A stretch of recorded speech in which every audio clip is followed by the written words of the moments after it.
to welcome the woman of the hour, a champion for working families, Madam Vice President Kamala Harris.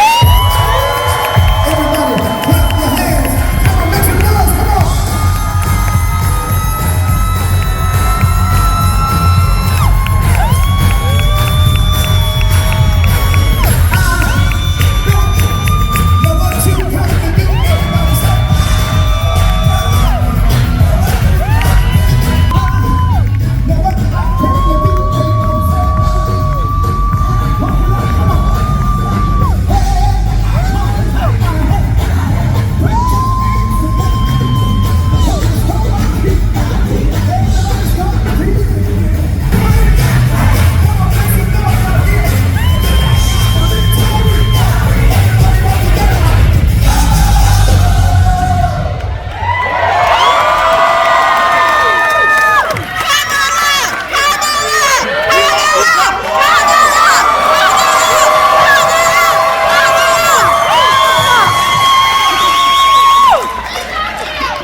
And the Bright Star Congregation of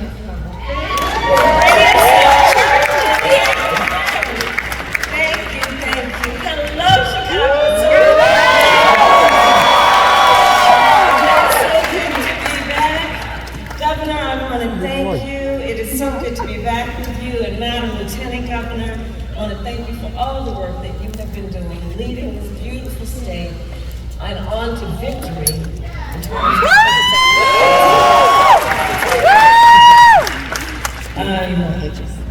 All right, we got some business to do. We are 2 days out from an election.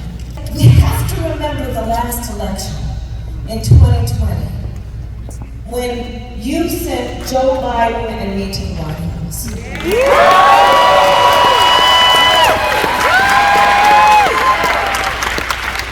But let's remember, in 2020, we were in the height of a pandemic. An extraordinary amount of loss of life. Folks lost their jobs. The loss of normalcy. Parents were trying to figure out how to educate their kids. And in the midst of all of that, because of your work, we had an historic turnout of voters. An historic turnout of young voters.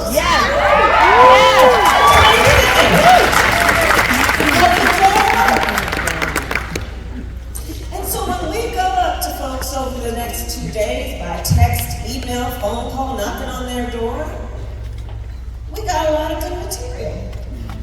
And the first thing we're going to say to folks is, thank you for the last time you voted. We're going to say, we understand that when you vote, it's kind of like putting in your order. This is what I want from my country. This is what I want from my leaders, my elected leaders. And so in 2020, in the midst of that all, people stood in line for hours, they took time to fill out their ballot, they made such an effort to vote, they put in their order, and these are the things they told us. I want that my country will deal with the issue of child poverty in America. And so because they put in their order, we extended the child tax cut that reduced child poverty in America by over 40% in the first year. Because they voted. They said, I want to know that you're paying attention to me as somebody who is parenting a child because it's expensive. And they put in their order. And so we were able to put in place a tax cut, and now parents will get up to $8,000 more dollars in their pocket to help cover the cost of food and medicine and school supplies for their children. They put in their order. They said, look, so many students are saddled down with student loan debt, holding back their opportunities opportunity to start a family, buy a home, pay the rent. Yes. They said we need some help with that. And they put in their order, and in spite of all the Republicans who criticized us, we reduced student loan debt by up to $20 billion. Because people put in their order. They said, y'all gotta deal with these roads and bridges. Yes. Because you see, I have to drive on that and invariably get a flat tire, which my car insurance does not cover. And so we passed an infrastructure law, and I will tell you right here in Illinois, at O'Hare and Midway is going to get $94 million more because of that. Cicero Avenue Bridge, $1.4 billion. Because people put in their order. People said, you know what? You Democrats did a great job in 2008, starting in 2008, reforming the healthcare system in America. But prescription medication is still too expensive. Yes. So they said, look, diabetes affects so many of our families. Black folks are 60% more likely to be diagnosed with diabetes. And it's not right that in particular our seniors have to make the choice about whether they fill a prescription that a doctor ordered because it would save their life, or pay for food or rent. And they put in their order and said, can you deal with that? And because they voted, we have capped the cost of insulin at $35 a month for those seniors. Because they voted. Because you voted. And said, you know what? The pharmaceutical companies have been running the game for too long, jacking up the cost of prescription drugs. And it's about time we take that on, and because you voted, we are now allowing Medicare to negotiate against the pharmaceutical companies on behalf of 60 million Americans. And all our brothers and sisters in labor bargaining, that's essentially what it is. People stood in those lines, took the time to vote, and said, you know what? It's about time we have a black woman on the United States Supreme Court.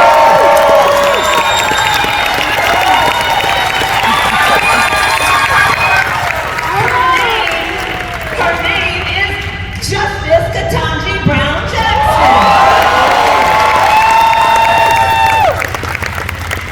People put in their order. Pastor, you're going to forgive me for the next one. People put in their order. They said,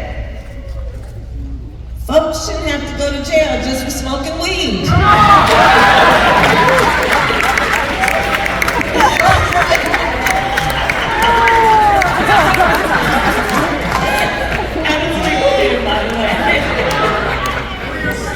People put in their order. They voted. All of these things because people took the time, and because you took the time in your role of leadership to remind folks of their power and what is at stake. And so let's think about this moment, what is at stake. The highest court in our land, the United States Supreme Court, the court of Thurgood, just took a constitutional right that had been recognized from the people of America, from the women of America. And on this point, I think it's really important to be clear. One does not have to abandon their faith or deeply held beliefs to agree the government should not be telling her what to do.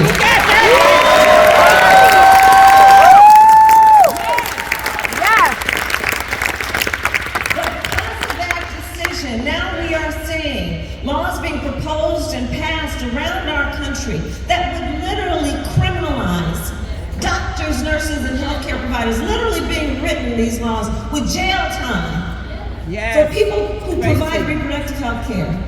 Laws being passed that would punish women, that would make no exception for some of the most acts that one could commit against another person's body, and then saying, after you have survived that act, we will deprive you of the authority and ability to decide what happens to your body next.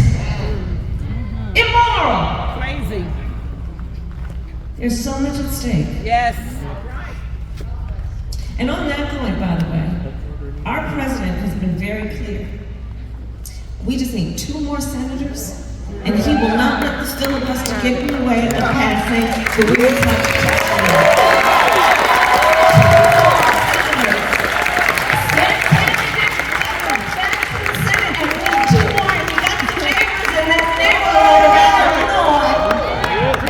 including Fetterman. Let's get him elected. Yes. Call you play cousins, call whoever you need to. Remind them what's at stake. And you know, on this point about the attacks on women's reproductive care, if you look at what the Dobbs decision, that Supreme Court decision said, it said, well, you know, we basically decided that it should go to the states, right? Which is why, of course, it is important that you have this governor and this lieutenant governor.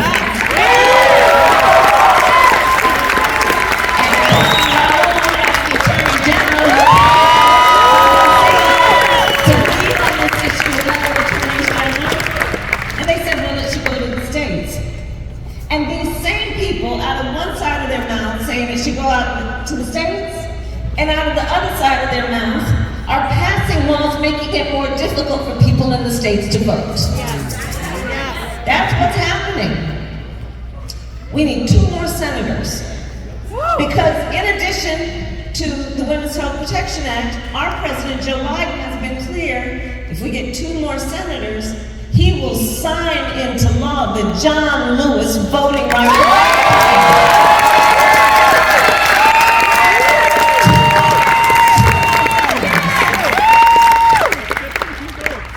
Not to mention these so-called extremist leaders, Republican Party leaders, saying that what's on the line if they win includes Social Security, Medicare. There is so much at stake in this election. Yes, it is. Yes.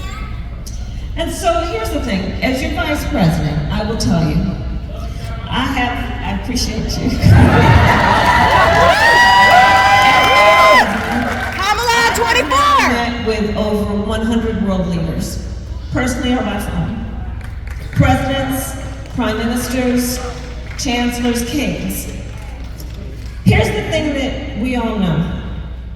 When we walk into those rooms representing the United States of America, we walk into those rooms chin up, shoulders back, professing to represent the greatest democracy in the world. Yes. Imperfect though we may be. And it gives us the authority then to talk about things like rule of law, human rights. But here's the thing about being a role model, which we all know. When you're a role model, people watch what you do to see if it matches what you say. Say that. And in that way, then,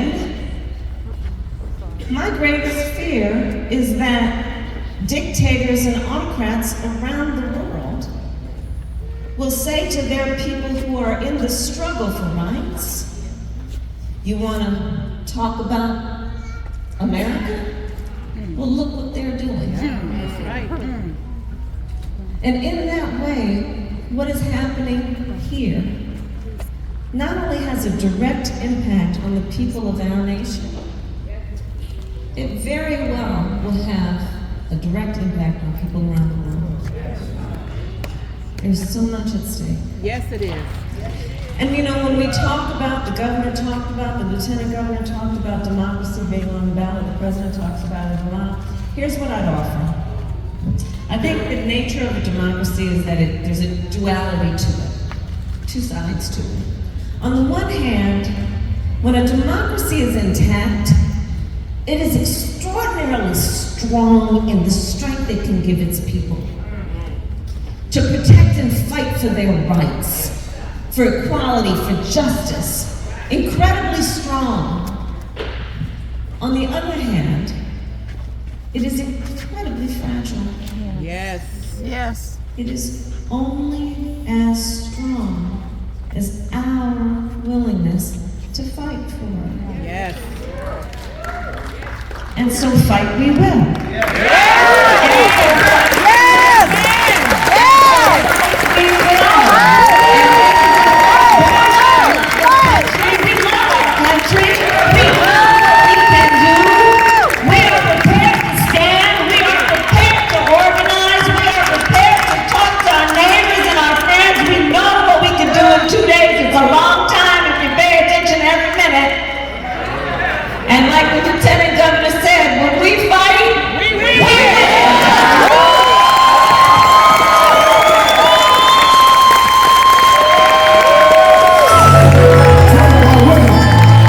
Those that know that this is the win, clap your hands.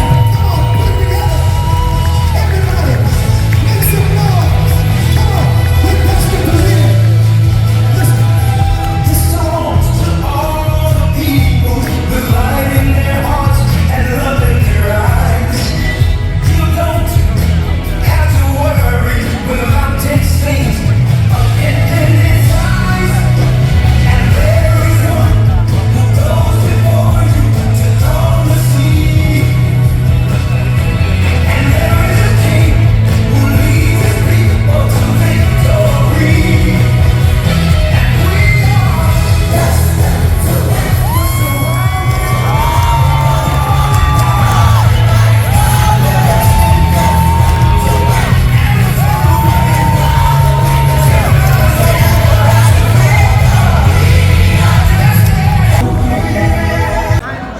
Stratton, I use she, her pronouns, and I've got just one question for you this last Sunday before Election Day. Are you fired up, Democrats? I'm so glad to hear it because I am too, and we are in the home stretch, and we are ready to end strong. To all the elected officials, candidates, and community leaders, organizers, volunteers, everyone here today, thank you for fighting alongside of us. And what an honor it is to be here again, right in my own beautiful community of Bronzeville on the south side, with Madam Vice President Kamala Harris. Our phenomenal and highly qualified Vice President Kamala Harris made her story when she was elected as the first woman, first Black American, and first Asian American to represent our nation in this role. For her example, her bold leadership, and for being such a powerful voice on the issues that matter to us all. Because how many of you know that representation matters? In fact, thanks to your support in 2018, I was elected as the first Black woman to serve as Lieutenant Governor. So history is still being made. You know, in 2018, JB and I promised Illinoisans that we would put Springfield back on the side of working families. And every day since, we've worked hard to do just that. But we can't let up now. There's simply too much at stake. From livable wages, to affordable health care and child care, to investing in our schools and our infrastructure, to protecting our planet, Republican extremists want to tear apart our progress and take us backwards. But how many of you know we're not going that way? In fact, our women's rights are under attack by Republicans all over the country. Here in Illinois, we enshrined a woman's right to choose into state law. A beacon of hope and freedom for people all across this country. We've ushered in a new era where government works for the people and not against them. But the reality is, on November 8th, everything that we fought for, Everything that we've accomplished together and so much more is on the ballot. Yes, it is. And our progress could all go away if we don't vote and make our voices heard loud and clear. You know, the late Congressman John Lewis used to put it this way: the right to vote is precious. Yes, it is. It's almost sacred. Yes. Your vote makes a difference in the quality of our children's schools. Your vote makes a difference when it comes to protecting our reproductive freedoms. Your vote makes a difference in being able to access quality and affordable health care. And in today's climate, your vote will make a difference in preserving our very democracy. Better say it. You've heard it before. A voteless people is a hopeless people. And I don't know about you, but I get excited when I get to vote. I get excited when I get to participate in our democracy and help elect leaders who will represent my interests and work to make my life and the lives of those in my community better. Voting itself is an act of hope. Yes. It is refusing to sit on the sidelines and making your voices heard so that we can create the world that we want to see together. So, today we organize. Tomorrow we mobilize. And by Tuesday we will vote. And when we vote, we will win!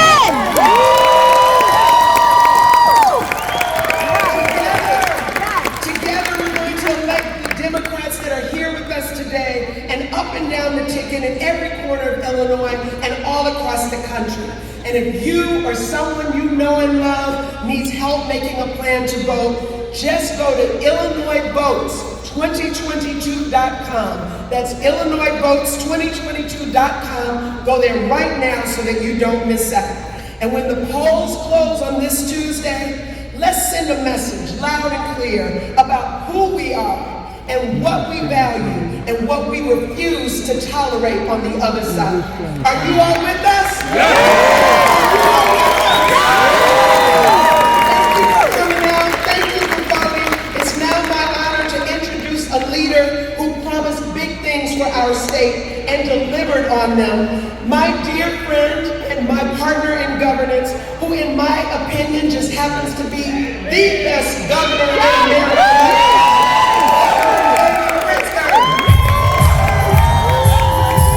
Make some noise, everybody. Come on. Welcome our governor out. Y'all hear that? I said, welcome our governor out. Come on.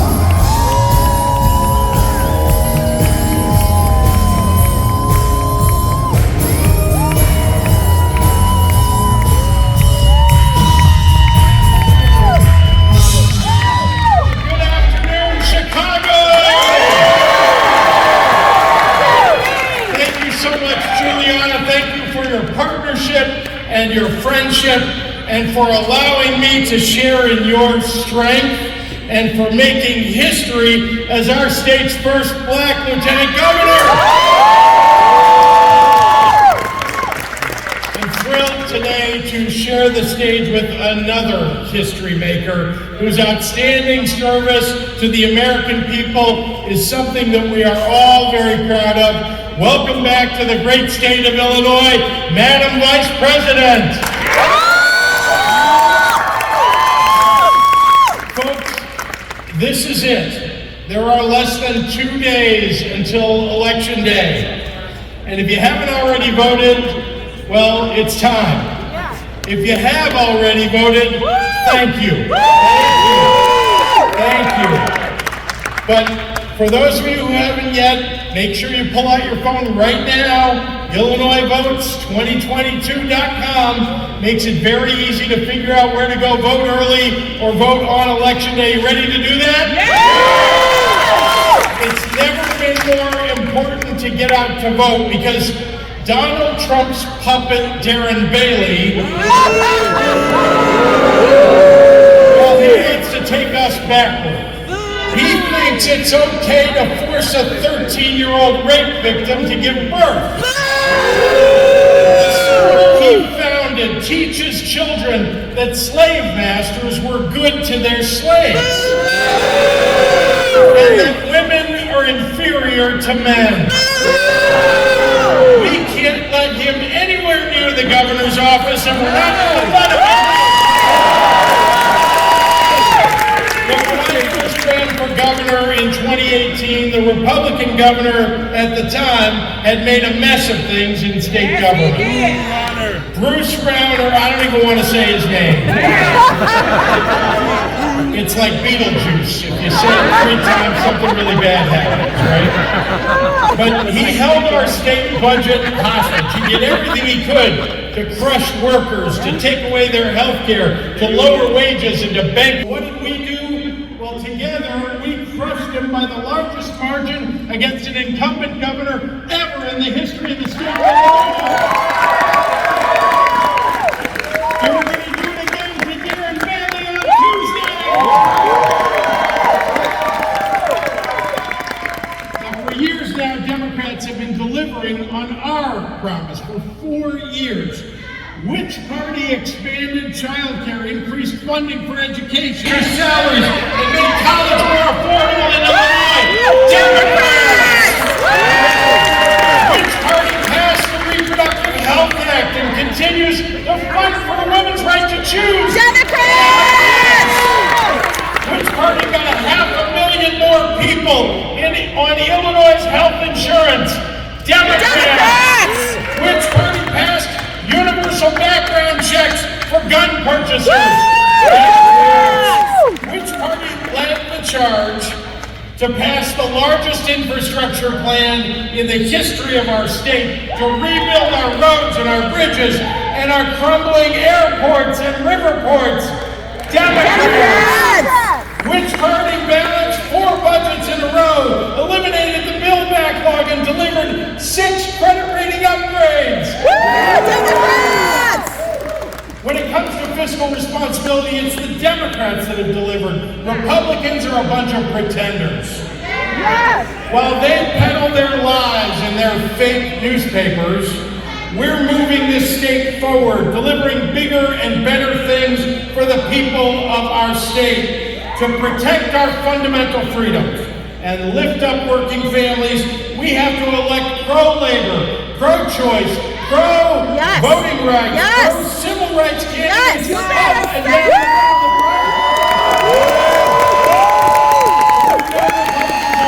that easy. They'll say anything, do anything, destroy anything to win. I reject all the Republican candidates who stand with Darren Bailey when he peddles the big lie and he surrounds himself with January 6th insurrectionists. Yes.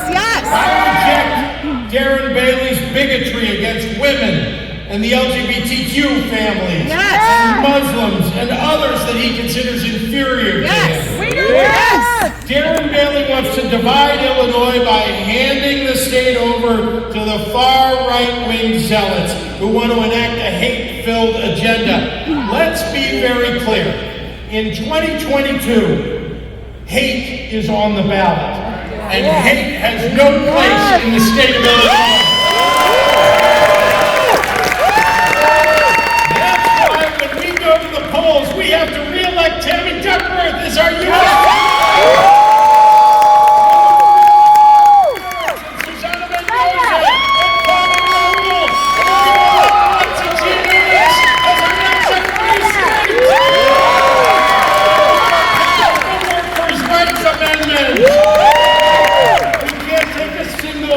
Granted, to get the job done, we're going to have to fight for it. So I have just one question for all of you. Are you ready for the fight? Yeah!